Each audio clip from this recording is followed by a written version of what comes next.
Dans cette vidéo, vous allez apprendre comment vaincre vos peurs en 5 étapes. Bonjour, mon nom est Patrick Leroux, expert en motivation et performance. Imaginez ne pas avoir de peur. Vous savez, les peurs, c'est ce qui nous empêche d'avancer, ce qui nous empêche de réaliser notre plein potentiel. Et faites-vous-en pas, si vous avez des peurs, vous êtes tout à fait normal. Mais imaginez votre vie si vous étiez en mesure de réaliser tout ce que vous voulez. Et vous êtes en mesure de réaliser tout ce que vous voulez. Et la seule chose qui vous empêche, ce sont vos peurs. Personnellement, je me rappelle, une des plus grandes peurs que j'ai dû affronter quand j'étais jeune adulte, c'est la peur de parler en public. J'avais un certain succès au niveau des ventes chez Coca-Cola, mon employeur, et mon patron me demandait souvent de faire des présentations pour montrer aux autres vendeurs comment je fonctionnais au quotidien, ce qui m'apportait des résultats.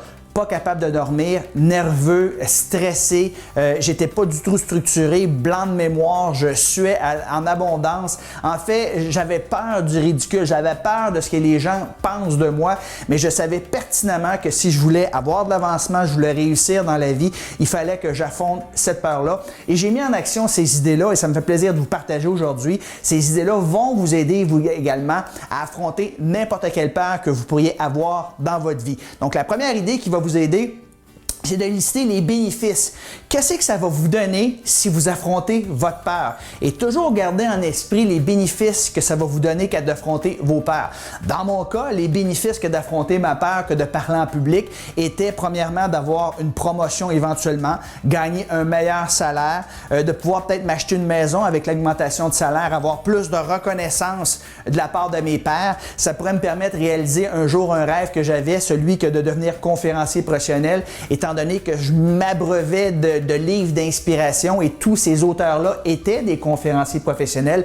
Donc, si je peux réaliser mon rêve que d'être conférencier professionnel en passant par-dessus cette peur-là, bien, je pourrais m'épanouir énormément, je pourrais voyager dans les plus belles hôtels, je pourrais gagner autant d'argent en 1 heure que la plupart des gens gagnent en 1 mois de salaire, j'aurais plus de liberté, ça me permettrait de faire les choses que j'aime le plus. Alors, plus vous aurez de bénéfices que ça va vous rapporter que d'affronter vos peurs, bien, plus vous allez être enclin à passer à l'action et justement affronter vos peurs. Donc, faites-vous une liste de tous les bénéfices que vous allez avoir si vous réussissez à abattre vos ou votre peur. Deuxièmement, comment on vainc ses peurs? C'est en augmentant sa confiance en soi-même. C'est tout simple que ça. Si vous n'osez pas quelque chose, si vous n'osez pas passer à l'action, c'est que vous avez peur. Il y a quelque chose qui vous retient. Vous manquez de confiance en vous. Là, vous allez me dire, oui, Patrick, comment on fait pour bâtir sa confiance en soi? Bien, c'est très simple, il faut passer à l'action. Et on va utiliser ce qu'on appelle des baby steps, des petits pas de bébé. Un bébé n'apprend pas à courir d'un seul coup. Il va tranquillement, il va ramper, il va se mettre à genoux, il va se tenir sur les meubles, il va commencer à se laisser aller pendant 1 ou 2 mètres, puis par la suite, il va se raccrocher à un meuble et tranquillement, pas vite, il va marcher, puis éventuellement, il va devenir qu'à courir. Bien, c'est la même chose pour vous. Vous devez passer à l'action sur ce qui vous fait peur, mais allez-y pas en grand en partant, allez-y tranquillement. C'est comme ça que vous allez gagner de la confiance. Chaque petite action que vous allez prendre va vous donner de la confiance.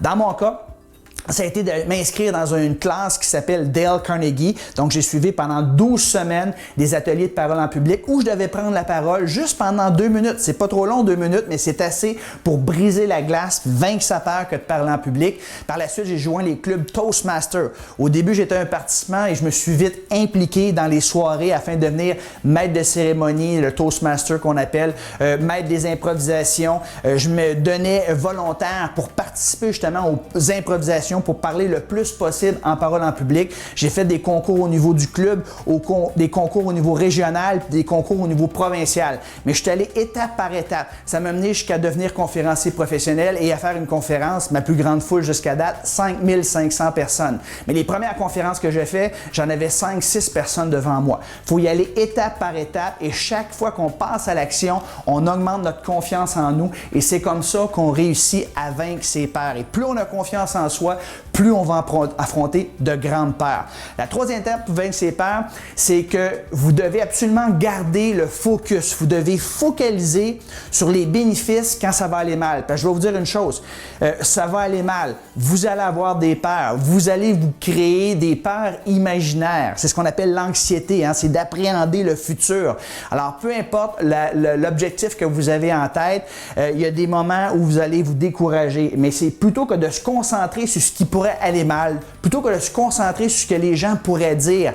Gardez toujours le focus sur les bénéfices que ça va vous rapporter que d'affronter vos peurs. Et si vous gardez en tête les bénéfices et vous tentez d'éviter de penser aux problèmes qui pourraient arriver, bien, vous allez beaucoup plus de chances d'affronter vos peurs. Il s'agit d'être dans le moment présent. Si vous êtes un athlète olympique, par exemple, vous êtes en haut d'une montagne, vous en allez pour descendre en ski et vous appréhendez les bosses, vous appréhendez une chute, vous appréhendez le fait que le monde vienne pas vous voir pour vous féliciter parce que vous n'avez pas fait une bonne course, bien, c'est ce qui risque d'arriver. C'est la loi d'attraction, on attire à nous nos pensées, nos émotions dominantes.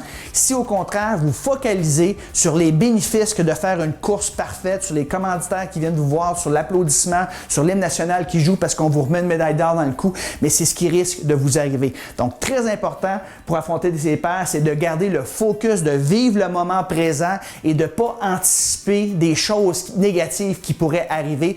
Au contraire, pensez aux bénéfices qui va vous apporter que d'affronter vos peurs. Quatrième idée que j'aimerais vous partager qui va vous aider à vaincre vos peurs, c'est de vous entourer de personnages, de personnes qui sont optimistes versus pessimistes. C'est très, très, très important. Vous avez des peurs, vous avez des craintes par rapport à un projet. Bien, si vous allez en parler à des gens qui sont pessimistes, bien, ces gens-là vont vous décourager. Ils vont vous remettre à leur niveau. C'est des éteigneurs de chandelles, ces gens-là. C'est des gens qui sont toxiques.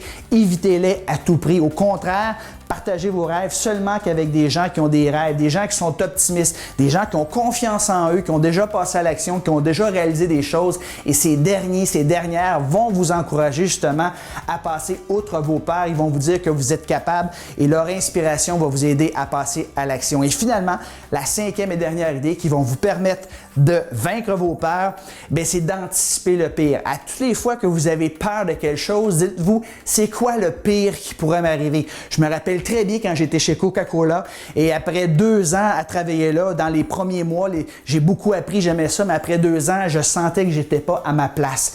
L'entreprise récompensait les gens par rapport à la seniorité, l'ancienneté plutôt que la performance. Donc, je produisais beaucoup, mais j'étais pas assez payé selon mes capacités et je voulais faire quelque chose dans lequel je m'accomplissais vraiment. Je voulais être libre de mon temps, j'ai toujours été entrepreneur. Donc, mais je voulais partir, mais j'avais peur. J'avais une grande peur même. J'avais un excellent salaire, j'avais des avantages sociaux, j'avais une voiture fournie. Et là, je m'en allais dans l'inconnu. Je voulais retourner comme entrepreneur parce que je l'ai déjà été pendant mes études, mais j'avais peur que ça ne fonctionne pas. Et là, je me suis posé la question et ça m'a aidé énormément. Je me suis dit, c'est quoi le pire qui pourrait m'arriver? J'ai anticipé le pire. Donc, le pire, c'est que je quitte mon emploi, je m'en vais comme travailleur autonome, je débute en entreprise et ça ne marche pas. Oui, évidemment, je vais perdre un peu de sous, mais le pire qui pourrait arriver, c'est que je me retrouve un emploi comme j'étais chez Coca-Cola, peut-être chez Pepsi, un compétiteur, ou dans le domaine de la représentation, dans un autre univers que l'alimentation. Mais le pire qui peut arriver, c'est que je me retrouve un emploi comme j'ai présentement.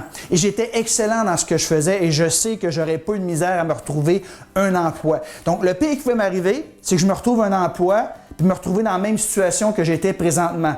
Donc, c'est pas si pire que ça. Donc, let's go, je fonce, je l'essaye. Et c'est ce qui s'est passé. Suite à cette réflexion-là, j'ai passé à l'action. Je me suis acheté une petite route de machines distributrices, une dizaine de machines distributrices. Et en dedans de 3 mois, j'ai monté ça à 350 machines distributrices, ce qui m'a permis de vivre en attendant de devenir conférencier professionnel. Donc, peu importe vos peurs, anticipez le pire et réalisez que le pire n'est pas si pire que ça. Ça va vous aider énormément à passer outre vos peurs. Donc, en résumé, ce qu'on a vu ensemble pour vaincre ses peurs, faites une liste de tous les bénéfices que ça va vous donner que d'affronter vos peurs et gardez toujours ça à l'esprit. Deuxièmement, augmentez votre confiance en vous. Comment on fait ça? En passant à l'action étape par étape, un pas à la fois comme un bébé et chaque action, chaque réussite, peu importe, aussi minime soit-elle, va vous aider à augmenter votre confiance en vous-même. Troisièmement, quand ça va aller mal, quand vous allez douter de vous, quand vous allez avoir peur, s'il vous plaît, rappelez-vous des bénéfices. Gardez le focus sur le prix. Gardez le focus sur le moment présent et ce que ça va vous rapporter que de passer outre vos peurs versus que de se concentrer sur des choses qui pourraient arriver. Donc, cessez de faire de l'anxiété. Gardez le focus. Vivez dans le moment présent. Quatrièmement, Tenez-vous avec des gens qui sont optimistes versus pessimistes. Ne jamais partager vos craintes avec des gens qui sont pessimistes parce qu'ils vont vous dire que vous avez tout à fait raison. Au contraire, tenez-vous avec des gens qui sont optimistes. Ces gens-là vont vous encourager à passer à l'action, à vaincre vos peurs. Et finalement, en cas de doute, en cas de peur, anticipez le pire et vous allez souvent réaliser que le pire n'est pas si pire. Comme disait ma grand-mère, il n'y a pas mort d'homme. Donc, allez-y, foncez, passez à l'action. Le pire qui pourrait arriver souvent, c'est que vous reveniez où vous étiez par la suite, mais au moins vous aurez essayé. Il vaut mieux dans la vie d'avoir des remords que des regrets. Des remords, ça veut dire quoi? C'est que tu as essayé, ça n'a pas marché comme tu voulais, mais au moins tu as essayé. Des regrets, c'est que tu es sur ton lit de mort, tu dis « Ah, j'aurais donc dû ». Ne vivez pas une vie où vous allez avoir des regrets. Vivez une vie plutôt où vous aurez peut-être des remords, mais au moins vous aurez essayé. Hey guys, on a une seule vie à vivre. Une vie. On n'a pas une deuxième puis une troisième chance, donc c'est là qu'il faut en profiter. Vous avez des buts, vous avez des projets, vous avez des rêves. Outrepassez vos peurs, passez à l'action, vous le méritez bien. J'espère que vous avez apprécié les 5 idées que je vous ai partagées aujourd'hui avec vous. Si c'est le cas, n'hésitez pas à partager cette vidéo-là avec vos contacts. Donnez-moi un pouce en l'air, c'est très apprécié. Si ce n'est pas déjà fait, abonnez-vous à ma chaîne YouTube. Et en terminant, je vous invite à assister. J'ai une formation bonus pour vous sur succèsillimité.com/web. C'est une web conférence, c'est tout à fait gratuit, où je vais vous enseigner des stratégies afin d'avoir plus d'abondance et plus de succès dans votre vie. Donc, allez-y, inscrivez-vous. J'ai mis le lien en haut, en bas ici. Donc, sur ce, je vous souhaite à tout le monde bon succès. Je vous dis merci d'avoir écouté cette vidéo. Bye bye tout le monde.